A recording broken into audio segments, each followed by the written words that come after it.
नमस्कार मित्रांनो, कसे आहात तुम्ही? मजेत ना? आजच्या व्हिडिओमध्ये तुमच्या सर्वांचं स्वागत आहे. मित्रांनो, या व्हिडिओमध्ये मी कॅनडातली घरं कशी असतात आणि आपल्या भारतातल्या घरांपेक्षा या घरांमध्ये काय फरक असतो हे तुम्हाला मी या व्हिडिओमध्ये दाखवणार आहे. चला तर या माझ्यासोबत आणि हा व्हिडिओ एन्जॉय करा.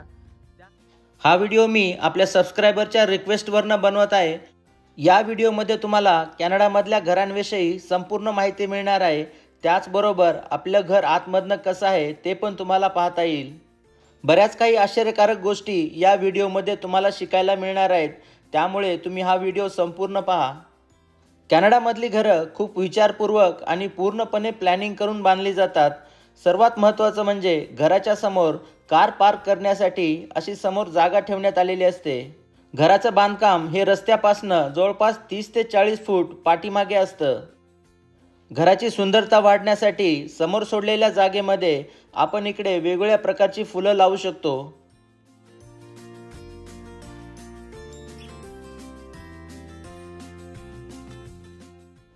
सीझनमध्ये आम्ही या जागेमध्ये बऱ्याच वेगवेगळ्या प्रकारच्या फुलांची झाडे लावतो. हे जे समोरचं छोटंसं झाड आहे ते आहे ॲपल ट्री.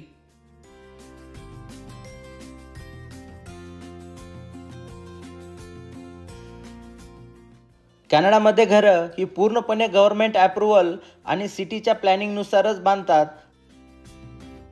हा जो मोठा दरवाजा दिसतोय तुम्हाला, याला गराज म्हणतात.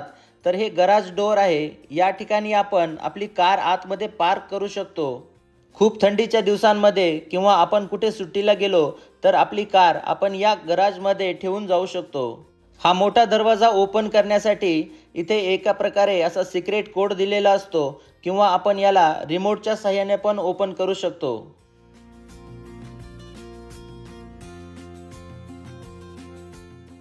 दोन घरांमध्ये बरंच अंतर ठेवण्यात आलेलं असतं. जवळपास 5 ते 10 फुटाची जागा असते, जेणेकरून जर इमर्जन्सी सिच्युएशनमध्ये एखाद्या घराला आग लागली तर ती आग दुसऱ्या घराला सहजपणे पसरू नये म्हणून. त्याचबरोबर घराच्या पाठीमागे जाण्यासाठी आपल्याला या साईडनं पण एक छोटंसं डोअर देण्यात आलेलं असतं.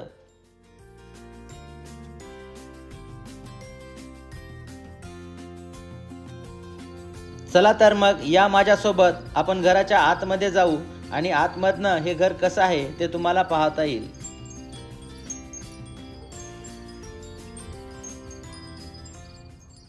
आमच्या घरामध्ये तुमच्या सर्वांचं मनापासून स्वागत आहे. तुम्ही जे आपल्या चॅनलला प्रेम दिलं त्याबद्दल तुमच्या सर्वांचे मनापासून आभार.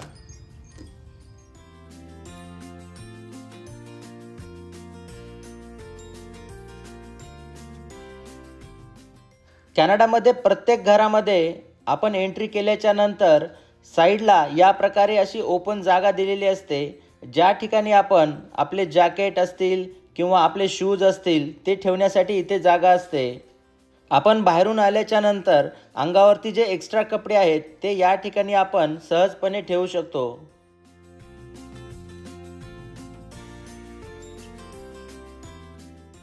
हा जो एंट्री वे आहे या ठिकाणी आपण वेगवेगळ्या प्रकारचे डेकोरेशन करू शकतो, जेणेकरून आपल्या घरी जे कोणी व्हिजिटर्स येतील त्यांना हे सगळं पाहून छान वाटेल.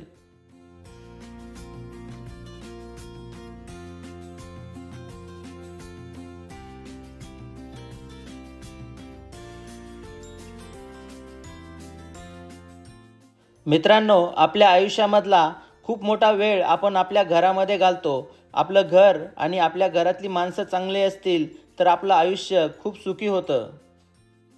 आपल्या घराची जी फ्लोरिंग आहे ती पूर्णपणे हार्डवूड फ्लोरिंग आहे.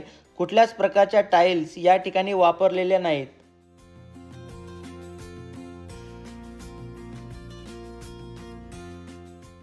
तर हा आहे आपल्या घराचा मेन एंट्रन्स डोअर.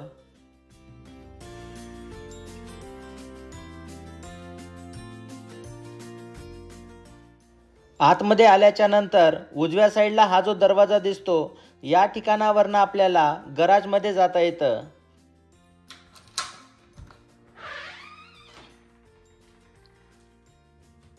व्हिडिओच्या सुरुवातीला बाहेरून जो तुम्हाला काळ्या कलरचा मोठा दरवाजा दाखवला होता, ही आहे त्या दरवाजाच्या पाठीमागची जागा. याला गराज म्हणतात. तुम्हाला अगोदर सांगितल्याप्रमाणे या ठिकाणी आपण आपली कार पार्क करू शकतो. घराच्या समोर कार पार्किंगसाठी खूप जास्त जागा असल्यामुळे आम्ही या ठिकाणी कार पार्क करत नाही, तर या जागेचा उपयोग आम्ही जिमसाठी केलेला आहे। या मोकळ्या जागेत आम्ही व्यायाम करण्यासाठी वेगवेगळ्या मशीन ठेवण्यात आलेल्या आहेत, जेणेकरून आपल्याला जिमसाठी बाहेर जाण्याची गरज पडू नये।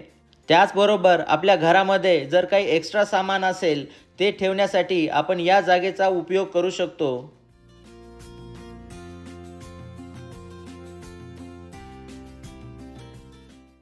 हा मोठा दरवाजा आतमधनं कसा उघडायचा ते तुम्हाला दाखवतो। तर या ठिकाणी जे बटन दिलेलं आहे ते बटन दाबल्याच्या नंतर हा दरवाजा ऑटोमॅटिकली मशीनच्या साहाय्याने वर जातो। दरवाजा उघडल्याच्या नंतर आपण आपल्या घराच्या समोरची जी जागा आहे त्या ठिकाणी आपण येऊ शकतो।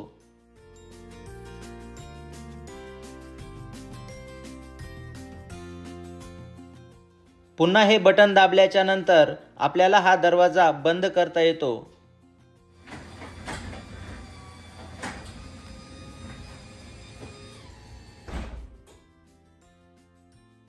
चला तर मग आपण आता आतमध्ये जाऊ। गराजमधनं घरामध्ये डायरेक्ट एंट्री करता येते।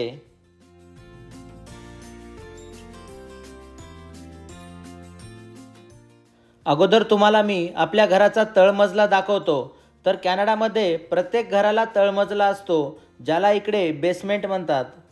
आपल्या घराचा जो तळमजला आहे तो पूर्णपणे असा ओपन स्पेस आहे। या ठिकाणी आपण वेगवेगळ्या प्रकारच्या ॲक्टिव्हिटीज करू शकतो। मुलांना खेळण्यासाठी पण या जागेचा आम्ही उपयोग करतो।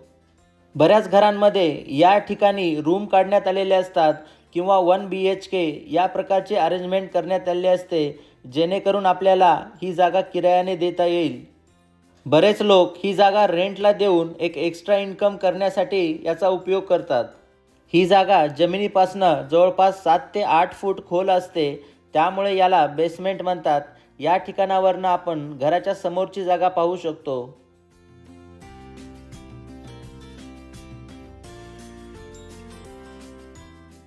या ठिकाणी थोडंसं पुढे गेल्याच्या नंतर या घराला सुरळीतपणे चालवण्यासाठी ज्या वेगवेगळ्या प्रकारच्या मशीन लागतात त्या मशीन या ठिकाणी ठेवण्यात आलेल्या असतात। या जागेला आपण लॉन्ड्री रूम पण म्हणू शकतो, कारण या ठिकाणी वॉशिंग मशीन आणि ड्रायर ठेवण्यात आलेले असते। कॅनडामध्ये प्रत्येक घरामध्ये या 2 मशीन असतातच, कारण इकडे कपडे बाहेर वाळवण्याची पद्धत नाही। त्याचबरोबर या ठिकाणी घरामधल्या अतिशय महत्त्वाच्या 2 मशीन ठेवण्यात आलेल्या असतात। ही जी मशीन तुम्हाला समोर दिसते याला इकडे फर्नेस म्हणतात। तर फर्नेस म्हणजे काय की घरामध्ये गरम हवा फेकणारी मशीन। तर कॅनडामध्ये जवळपास 5 ते 6 महिने बर्फ पडतो आणि त्या दिवसांमध्ये खूप जास्त थंडी असते आणि या दिवसांमध्ये घर आतमधून गरम ठेवणं खूप गरजेचं असतं। त्यामुळे या मशीनच्या साहाय्याने आपल्या घरामध्ये टेम्परेचर कंट्रोलमध्ये ठेवता येतं। या मशीनमधनं प्रत्येक घरामध्ये पाईप सोडण्यात आलेला असतो, ज्या पाईपमधनं गरम हवा येते। त्यानंतर या ठिकाणी एक हॉट वॉटर टँक ठेवण्यात आलेला असतो। तर हॉट वॉटर टँक म्हणजे काय की आपल्या घरामध्ये अंघोळ करण्यासाठी किंवा वेगवेगळ्या कामासाठी जे गरम पाणी लागतं ते गरम पाणी या मशीनमध्ये करण्यात येतं। थंडीच्या दिवसांमध्ये गार पाण्याने अंघोळ करणं शक्य नाही, त्यामुळे प्रत्येक घरामध्ये हॉट वॉटर टँक हा असतोच। त्याचबरोबर या ठिकाणी एक छोटीशी वॉशरूम पण बनवण्यात आलेली आहे।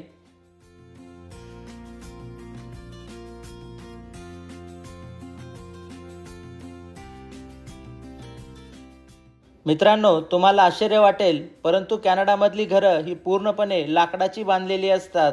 घराच्या तळमजल्याच्या भिंती किंवा जे फाउंडेशन आहे ते फक्त सिमेंट कॉन्क्रीटचं असतं। बाकी घराचं पूर्ण स्ट्रक्चर किंवा भिंती ह्या लाकडाच्या असतात। या भिंती पाहिल्याच्या नंतर कदाचित तुमचा विश्वास बसत नसेल की या लाकडापासून बनवलेल्या आहेत, परंतु त्याच्यावरती प्रॉपर POP केल्यामुळे त्या आपल्याला तशा जाणवत नाहीत। लाकडापासनं घर बांधण्याचं मेन कारण म्हणजे काय की इकडे जंगल खूप जास्त आहे आणि लाकूड हे खूप जास्त प्रमाणामध्ये मिळतं। त्याचबरोबर घरासाठी वापरलं जाणारं लाकूड हे खूप टिकाऊ असतं। त्याचबरोबर थंडीच्या किंवा गरमीच्या दिवसांमध्ये ही लाकडाची घरं जास्त गरम किंवा गार होत नाहीत। चला तर मग आपण आता वर जाऊ आणि मेन फ्लोअरवरती माझी ऑफिसची स्पेस आहे ती पाहूया।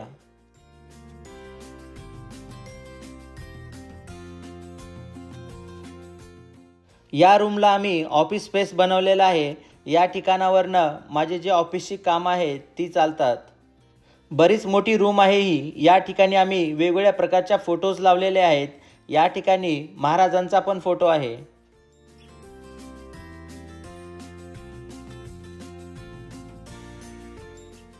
या रूममध्ये या समोरच्या भिंतीवरती जी पेंटिंग केलेली आहे ती मी स्वतःच केलेली आहे. त्याचबरोबर या रूममध्ये आमचं छोटंसं देवघर पण आहे.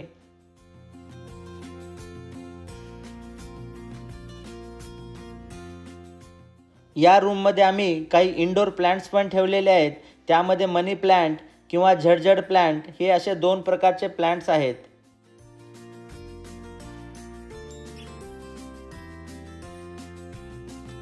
या रूममधनं आपल्याला घराच्या पाठीमागच्या जागेमध्ये जाता येतं.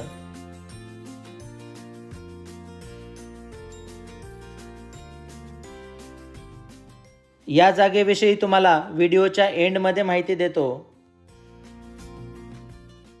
चला तर मग आपण आता वर जाऊ. लिव्हिंग एरिया, किचन आणि बेडरूम्स पाहूया.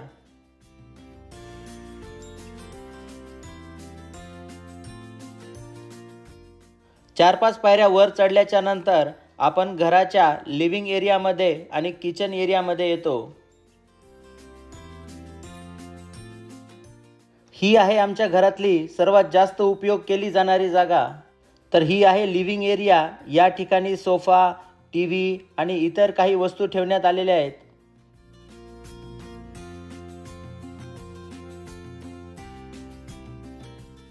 या ठिकाणी एक खूप मोठी विंडो आहे ज्यामधनं आपल्याला घराच्या समोरची जागा संपूर्णपणे पाहता येते.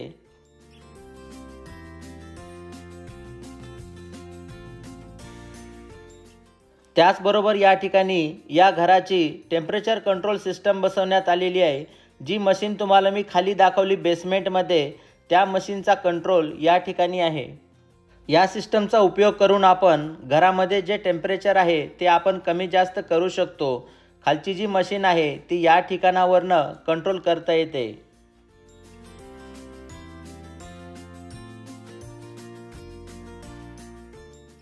हा जो पूर्ण फ्लोअर आहे हा ओपन कॉन्सेप्ट आहे. या ठिकाणी डायनिंग टेबल पण ठेवण्यात आलेला आहे. आपल्याला जेवण किंवा ब्रेकफास्ट करण्यासाठी या डायनिंग टेबलचा उपयोग करू शकतो.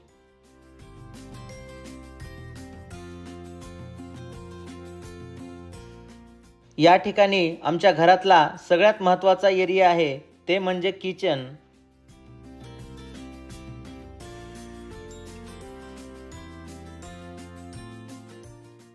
किचन हा प्रत्येक घरामधला खूप महत्त्वाचा भाग असतो, कारण या ठिकाणी आपण आपल्या संपूर्ण कुटुंबासाठी अन्न शिजवतो. मनप्रसन्न वातावरणामध्ये आणि चांगल्या मूडनी जर आपण अन्न शिजवलं तर त्या अन्नाला चव पण चांगली असते.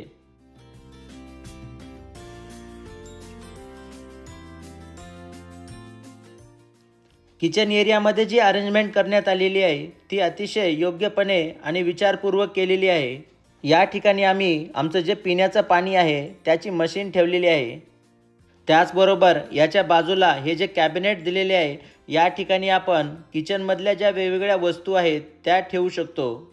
एक प्रकारची ही स्टोरेज स्पेस आहे ज्या ठिकाणी आपण किचनमध्ये लागणाऱ्या सर्व प्रकारच्या वस्तू ठेवू शकतो.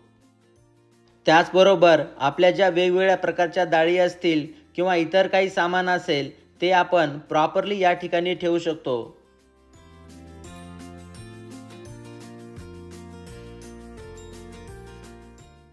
त्यानंतर आम्ही ज्या ठिकाणी कुकिंग करतो तो स्टोव कसा आहे ते तुम्हाला दाखवतो. तर आपल्या किचनमध्ये इलेक्ट्रिक स्टोव आहे. तर हा स्टोव पूर्णपणे लाईटवरती चालतो. याच्या वरचा भाग हा पूर्ण काचाचा आहे आणि त्याच्या खाली इलेक्ट्रिक कॉइल्स आहेत. आपण बटन चालू केल्याच्या नंतर या स्टोवला गरम व्हायला जास्त वेळ लागत नाही. कॅनडामधल्या घरांमध्ये इलेक्ट्रिक आणि गॅस या दोन्ही प्रकारचे स्टोव असतात. काही घरांमध्ये लोक गॅसचा स्टोव बसवतात. गॅसचा जो स्टोव असतो त्याची थोडी जास्त काळजी घ्यावी लागते, कारण गॅस लिकेज जर झाला तर काही प्रॉब्लेम्स होऊ शकतात.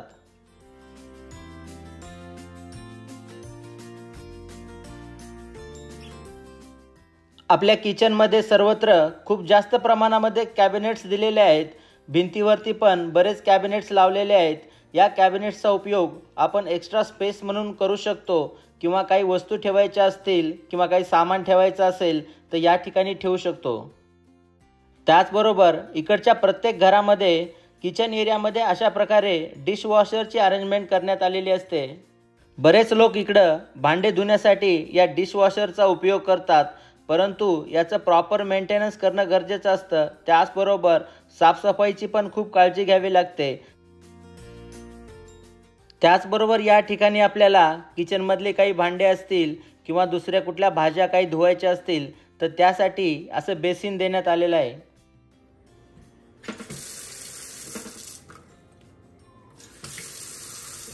या बेसिनचा जो नळ आहे यामधनं गरम आणि गार दोन्ही प्रकारचं पाणी येतं। त्याचबरोबर किचनमध्ये या साईडला फ्रीज पण दिलेला आहे। या फ्रीजमध्ये आपण वेगवेगळ्या प्रकारचं फूड ठेवू शकतो।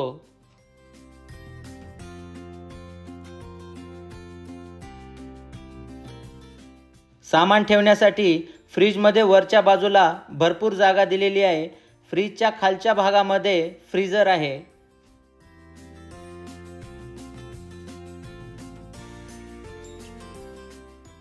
आपल्या किचनमधला जो इलेक्ट्रिक स्टोव्ह आहे त्याच्या खालच्या बाजूला ओव्हन दिलेला आहे। तर यामध्ये आपण वेगवेगळ्या प्रकारचे ब्रेड किंवा कुकीज बनवू शकतो। ज्यांना बेकिंग करण्याची आवड असते त्यांना या प्रकारच्या स्टोव्हची खूप मदत होते।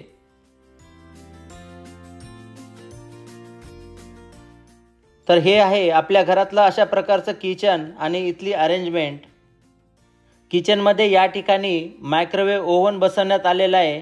या मायक्रोवेव्ह ओव्हनमध्ये आपण जर एखादी काही भाजी गार झाली किंवा एखादा पदार्थ आपल्याला गरम करायचा असेल तर त्यासाठी याचा उपयोग होतो।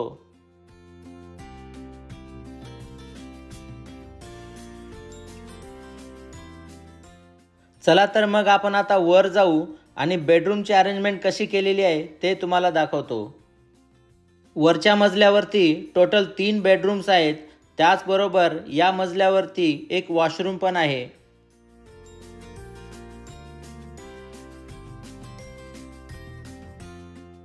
अगोदर मी तुम्हाला मुलांच्या रूम्स दाखवतो।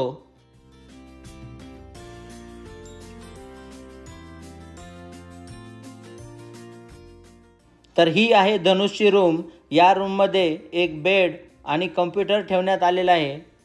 या रूममध्ये लाइटिंग आणि वॉल डेकोरेशन जे आहे ते धनुषने स्वतः केलेलं आहे।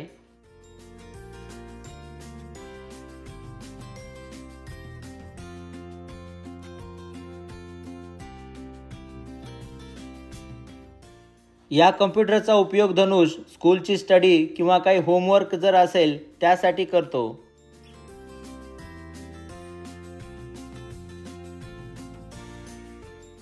त्याचबरोबर या रूममध्ये मुलांचे कपडे ठेवण्यासाठी पण जागा देण्यात आलेली आहे।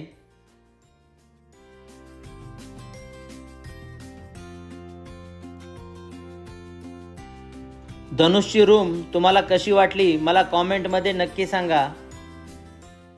चला आता तुम्हाला रियांशची रूम पण दाखवतो।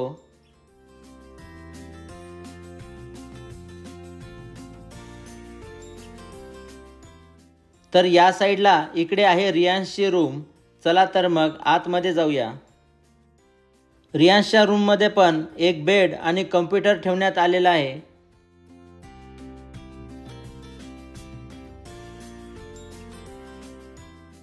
या बेडरूममध्ये वॉलवरती केलेली ही पेंटिंगची डिझाईन मी स्वतःच केलेली आहे।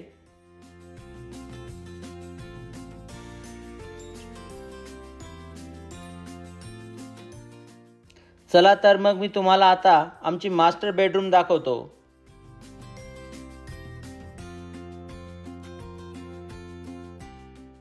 तर इकडे या ठिकाणी समोरच्या बाजूला मास्टर बेडरूम आहे।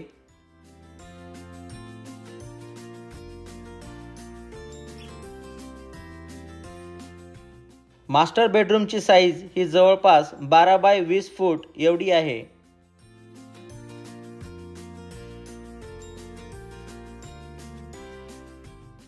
या रूममध्ये मेकअप करण्यासाठी अशा प्रकारे अरेंजमेंट करण्यात आलेली आहे।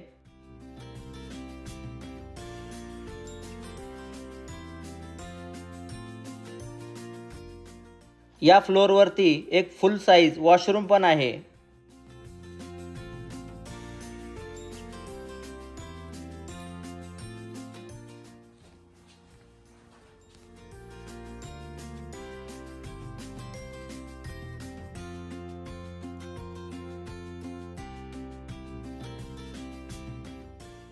चला तर मग आपण आता खाली जाऊ आणि घराच्या पाठीमागची जागा कशी आहे ते तुम्हाला दाखवतो।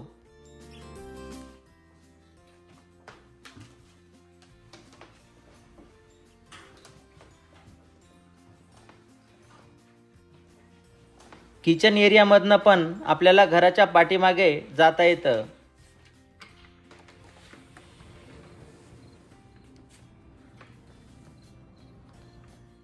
तर ही आहे आपल्या घराच्या पाठीमागची जागा। बरीच मोठी जागा आहे ही। या ठिकाणी आम्ही बऱ्याच प्रकारच्या ॲक्टिव्हिटीज करतो। मुलांना या ठिकाणी खेळायला पण खूप आवडतं।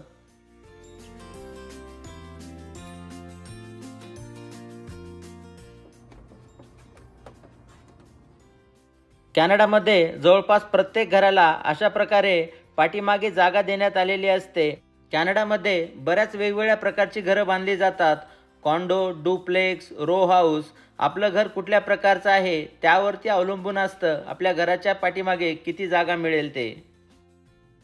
या घराच्या पाठीमागच्या जागेमध्ये आम्ही बऱ्याच वेगवेगळ्या प्रकारचे डेकोरेशन्स पण केलेले आहेत आणि याच ठिकाणी इकडच्या बाजूला आपण जी व्हेजिटेबल गार्डनिंग करतो त्यासाठी जागा सोडण्यात आलेली आहे।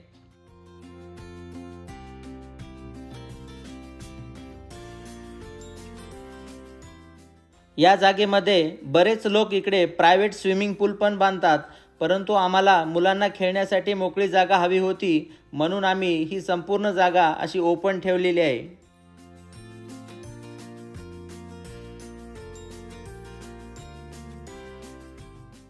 इकडे दोन घरांच्या मध्ये जे पार्टिशन बनवण्यात आलेलं असतं ते अशा प्रकारे लाकडाचं असतं। हे लाकूड प्रेशर ट्रीटेड असतं, म्हणजे या लाकडाला 25-30 वर्ष काही होत नाही।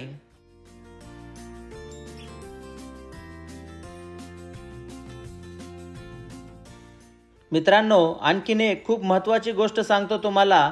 कॅनडा असू द्या किंवा अमेरिका असू द्या, प्रत्येक ठिकाणी शहराची रचना ही पूर्णपणे सेम टू सेम करण्यात आलेली असते। आपण कितीही मोठ्या शहरात गेलो किंवा एखाद्या छोट्याशा गावामध्ये जरी गेलो तरी त्या ठिकाणी आपल्याला अशाच प्रकारे घरं बांधलेली दिसतील। आपल्याला रोडला चिटकून घर बांधता येत नाही। जे काही नियम आहेत त्या नियमानुसारच इकडे घरं बांधली जातात।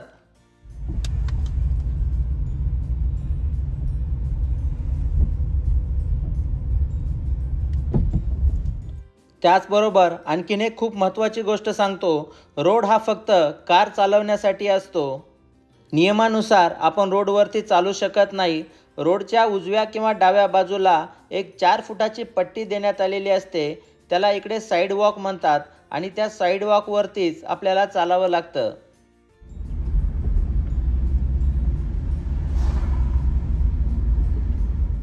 ड्रायव्हिंग करते वेळेस मात्र आपल्याला सर्व नियमांचं खूप पालन करावं लागतं। चला तर मित्रांनो, मग आशा करतो की आजचा व्हिडिओ तुम्हाला नक्की आवडला असेल। कॅनडामधलं आमचं घर तुम्हाला कसं वाटलं, इथल्या घरांविषयी जी तुम्हाला माहिती मी दिली ती तुम्हाला कशी वाटली हे मला कॉमेंटमध्ये तुम्ही नक्की कळवा। खूप मेहनत घेऊन हा व्हिडिओ मी तुमच्यासाठी बनवलेला आहे।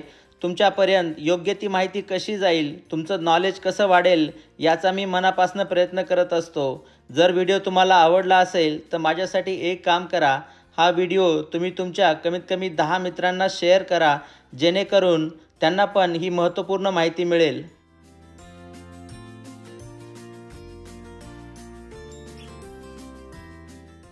तुम्ही जर आपल्या चॅनलला नवीन असाल तर अगोदरचे व्हिडिओज नक्की पहा। चला तर मग काळजी घ्या, मजेत राहा। आपण लवकरच भेटूया पुढच्या व्हिडिओमध्ये। तोपर्यंत बाय बाय।